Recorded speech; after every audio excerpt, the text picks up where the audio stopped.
Alors, est-ce que tu savais qu'avant l'invention de la lumière, de l'ampoule électrique de Thomas Edison en 1879, la plupart des gens dormaient environ 10 heures par nuit. 10 heures par nuit, ça peut nous paraître énorme évidemment, mais des recherches récentes ont démontré que c'était en fait le temps de sommeil idéal pour des performances optimales. Aujourd'hui, la moyenne de temps de sommeil dans les pays occidentaux, elle est environ entre 6 et 7 heures. Donc en 150 ans, on a perdu environ 33% de notre temps de sommeil.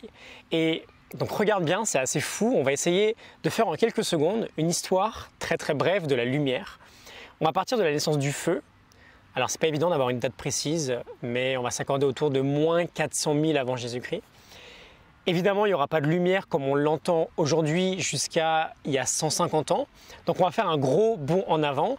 Il y a 150 ans, on passe de 10 heures à 8 heures de sommeil par nuit. Puis on arrive au 21e siècle, on invente la télévision, les soirées devant la télévision, le fameux prime time. Et encore plus récemment, les ordinateurs, les smartphones. Et on tombe finalement à moins de 7 heures par nuit. Si on imagine que moins 400 000 avant Jésus-Christ, c'est le 1er janvier, et qu'aujourd'hui on est le 31 décembre à 23h59, on est passé en un claquement de doigts de 10 heures à 8 heures de sommeil le 31 décembre à 21h30. Et on est passé à 7 heures de sommeil le 31 décembre à 23h. Imagine notre évolution raccourcie en une seule année, on dort 10 heures par nuit jusqu'au 31 décembre à 21h30 et on passe à 7h30 par nuit en un petit claquement de doigts. Je sais pas toi, mais ça me paraît complètement dingue. Alors évidemment c'est génial d'avoir de la lumière même quand il fait nuit, on va tous s'accorder là-dessus, mais j'aimerais juste te faire un peu réfléchir aujourd'hui sur l'évidence absolue de devoir dormir minimum 8 heures par nuit.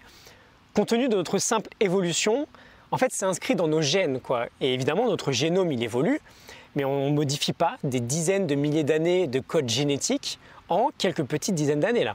Et la conséquence, elle est devant nos yeux. On a une santé générale qui se dégrade. Le sommeil, évidemment, ce n'est pas le seul coupable. Notre nutrition, notre sédentarité, ça joue beaucoup aussi, évidemment, mais voilà, c'est un tout. Et aujourd'hui, on dort beaucoup moins que ce qu'on devrait. On a une espérance de vie en bonne santé qui n'évolue plus. Au mieux, elle stagne. Et elle est environ 20 ans plus basse que notre espérance de vie générale. Je te partage cette donnée aujourd'hui qui nous vient de James Maz dans Power Sleep. C'est aussi, je crois, l'auteur de Sleep for Success. Tout simplement parce que l'idée de passer de 10 heures à 7h30 en moyenne de sommeil par nuit en un petit claquement de doigts sur l'histoire de notre évolution un peu, ça m'a quand même pas mal choqué.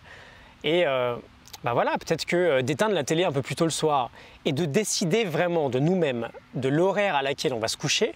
Je dis vraiment de nous-mêmes parce que si on part du principe qu'on regarde toujours l'émission en prime time, c'est plus toi qui décides finalement. C'est ceux qui ont attesté que le prime time c'était, je sais pas, 21h, 23h.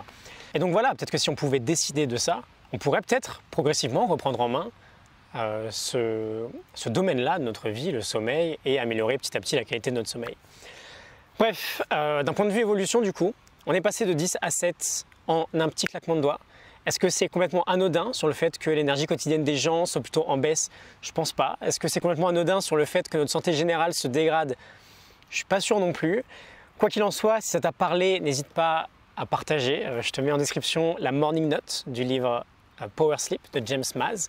Et je te retrouve demain pour un nouvel épisode. Excellente journée à toi. Salut!